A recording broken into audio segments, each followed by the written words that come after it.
কোনো স্কুলে 70% শিক্ষার্থী ইংরেজি এবং 80% শিক্ষার্থী বাংলায় পাশ করেছে, কিন্তু 10% শিক্ষার্থী উভয় বিষয়ে ফেল করেছে।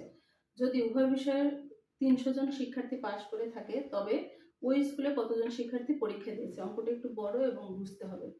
তো এখানে যেটা হলো যে আমরা বলতে পারি যে শুধু ইংরেজিতে ফেল করেছে কতজন, শুধু নয়, ইংরেজিতে ফেল করেছে 70 জন পাস, তার মানে 30 জন ফেল। বাংলায় 100 জনের মধ্যে 80 জন পাস, তার মানে 20% ফেল। এর মধ্যে উভয় বিষয়ে কিন্তু 10% ফেল করেছে। তো সেক্ষেত্রে আমরা বলতে পারি যে এই 10 জনকে ইংরেজি বাংলা দুইজনেই দুই সাবজেক্টেই ফেল করেছে। তাহলে শুধু ইংরেজিতে ফেল করেছে কতজন? 30 বিয়োগ 10, তার মানে 20 জন শুধু ইংরেজিতে ফেল করেছে। শুধু বাংলায় ফেল করেছে 20 বিয়োগ 10, তার মানে 10% শুধু বাংলায় ফেল করেছে। তাহলে মোট ফেল করেছে কতজন? 20% ইংরেজিতে, 10% বাংলায় এবং 10% উভয় বিষয়ে। তাহলে মোট ফেল করেছে 40% শিক্ষার্থী। তো 40% শিক্ষার্থী যদি ফেল করে থাকে, পাশ করে কতজন? 60% শিক্ষার্থী পাশ করেছে।